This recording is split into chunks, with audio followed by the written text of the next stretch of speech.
Olá! Para a Titla 21, Leituras de Direito Romano.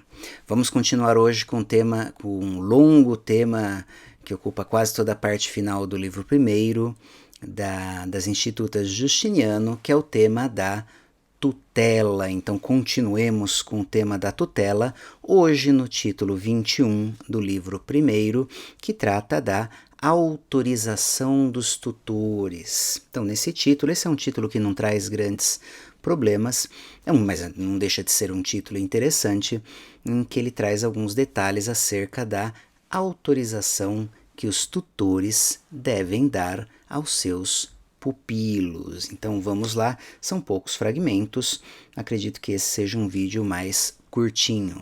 Vamos para o primeiro Principium do título 21, na tela. Em certos casos, a autorização dos tutores para os pupilos é necessária. Em outros, não é necessária. Então, olha só. Em certos casos, a autorização dos tutores para os pupilos é necessária.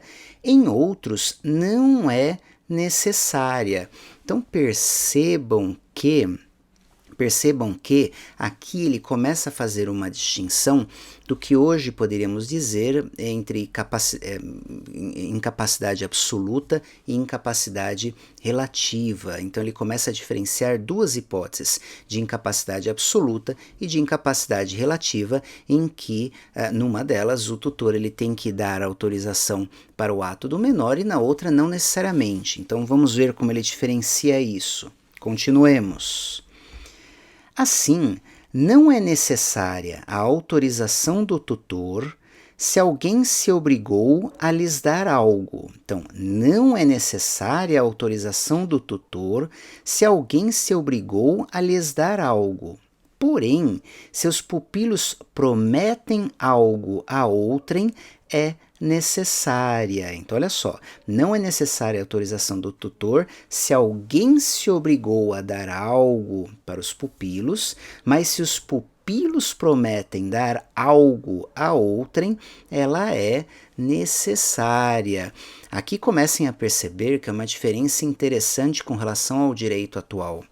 No direito atual, não só aqueles que estão sujeitos à tutela, mas também aqueles que estão sujeitos ao pátrio poder, melhor, ao poder familiar, mas que ainda não atingiram a maioridade aos 18 anos, tecnicamente, hoje, à luz do nosso Código Civil de 2002, eles não podem praticar nenhum ato jurídico sozinhos, nenhum. Formalmente precisa da representação ou assistência dos representantes legais, no caso de existência de poder familiar ou de autorização assistência do tutor, sempre para menores não emancipados, menores de 18 anos não emancipados. No direito romano, eles tinham uma regra, cá entre nós, um pouco mais inteligente. Eles diferenciavam hipóteses em que havia uma exclusiva vantagem para um menor e hipóteses em que o menor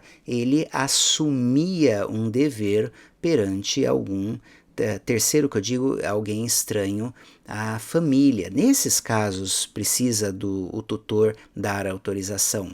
Mas num caso em que o menor simplesmente pratica um ato que só traz como consequência a entrada de bens para o seu patrimônio, precisaria ele da autorização do seu representante? Imagine alguém hoje com 17 anos, para deixar ainda mais polêmico o caso, alguém com 17 anos que aceite uma doação.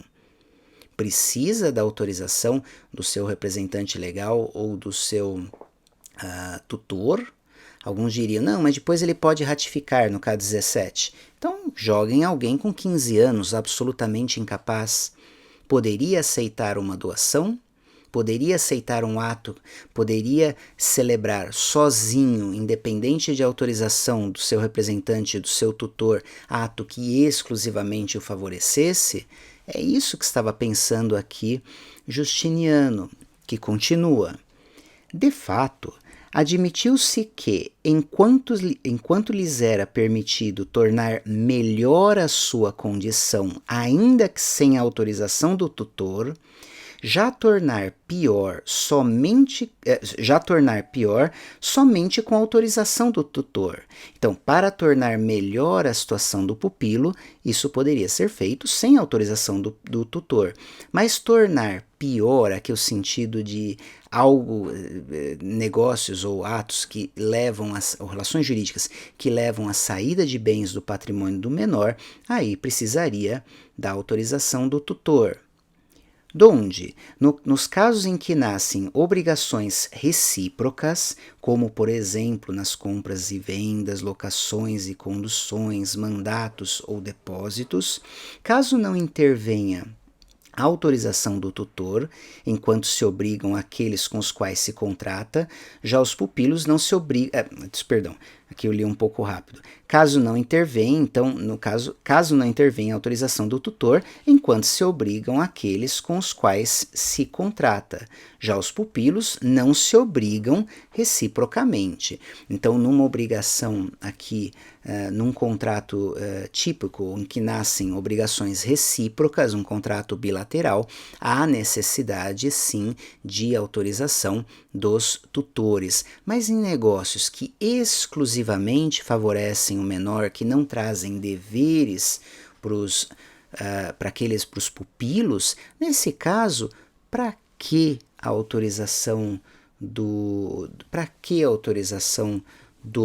tutor? Aliás, pensem, é até salutar essa regra, porque na prática é terrível que formalmente há no nosso sistema. As pessoas simplesmente até os 18 anos precisam, no mínimo, da assistência dos seus representantes legais, quem tem o poder familiar sobre eles ou um tutor.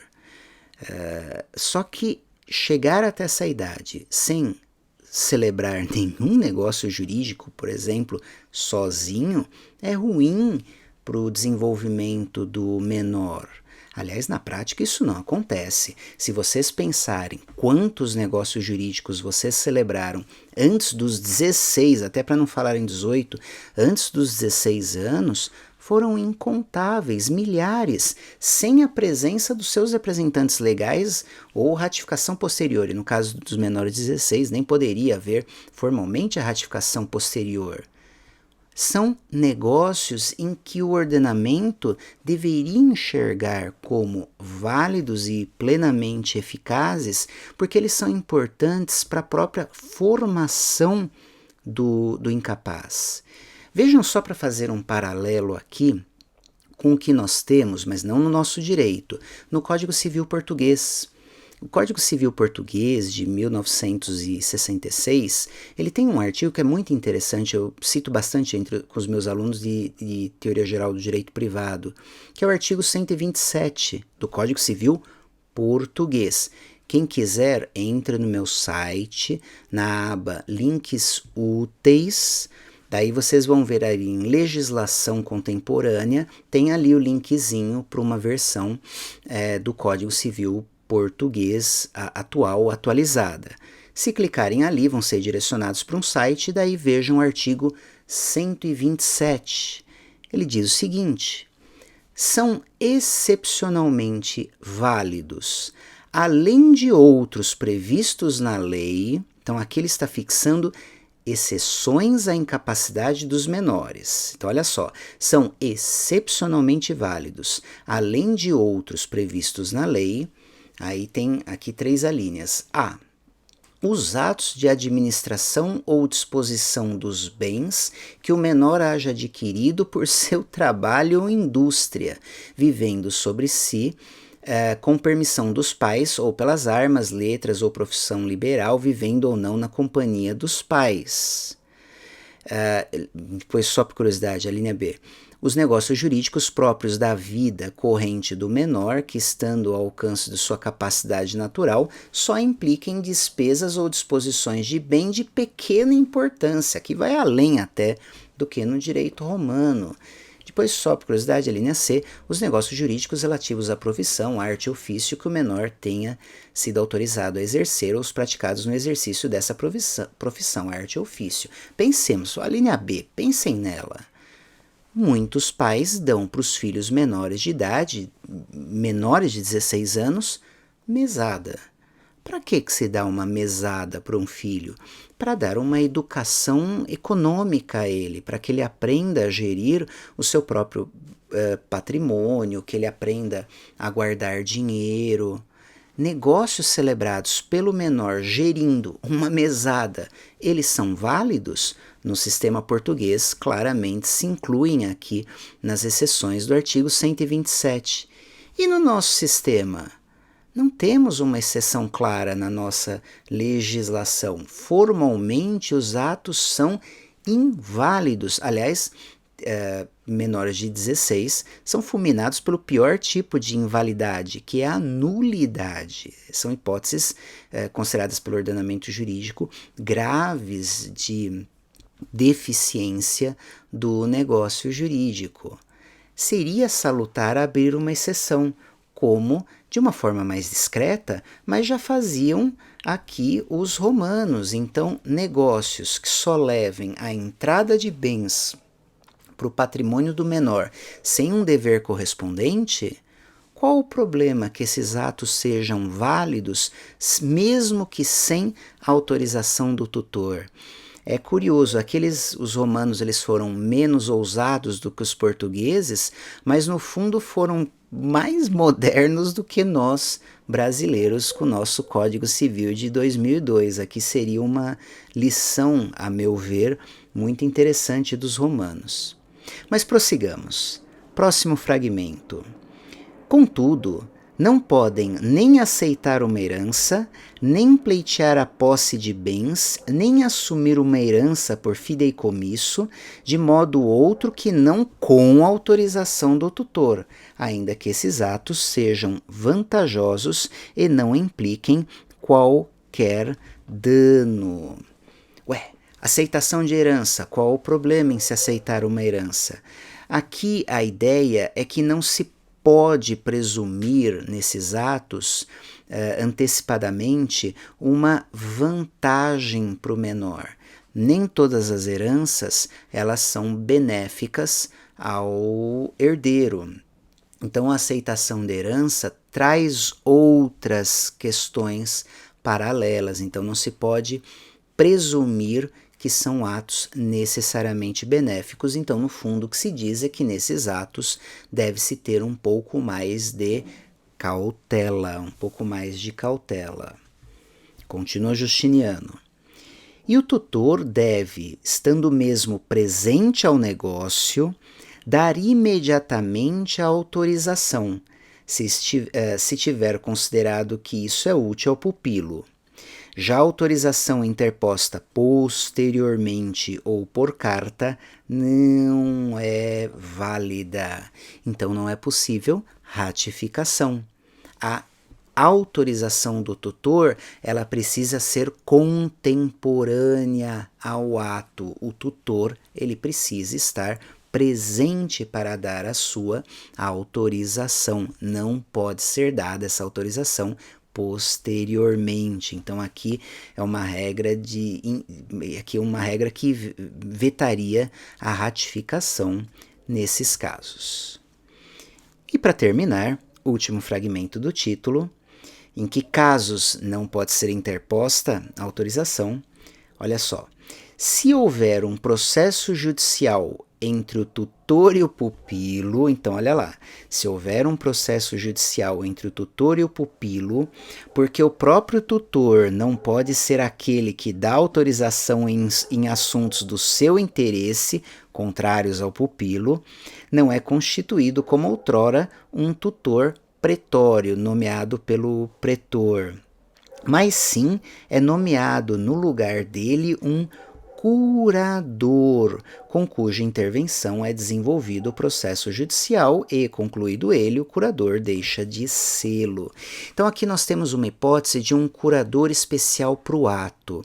Depois nós vamos ver nos próximos vídeos que a lógica por trás disso, que é expressa nas institutas, é que uma mesma pessoa, um mesmo pupilo, não pode ter dois tutores.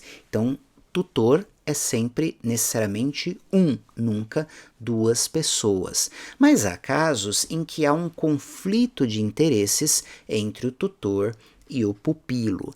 Nesses casos de conflito, a não ser um caso grave de tutor suspeito, isso vamos ver aqui no final, não hoje, mas no final do livro primeiro das Institutas, tirando um caso grave, nesses casos mais simples, a solução é manter a tutela, mas para aquele ato ser nomeado um terceiro para dar autorização ao menor, no fundo, para representar o menor. Esse terceiro é um curador, mas um curador especial para aquele ato. Então a tutela continua existindo, mas naquele ato específico, aqui no exemplo, nesse processo judicial, se indica um terceiro, um curador para representar os interesses do menor, que nesse caso poderiam conflituar, poderiam divergir dos interesses do seu próprio tutor. Ponto. Esse é um título simplesinho, mas eu não vou começar o próximo, que para o próximo realmente eu vou precisar daqueles nossos 15, 20 minutinhos tradicionais. No próximo vídeo, nós vamos ver em que casos cessa a tutela. Aguardo vocês.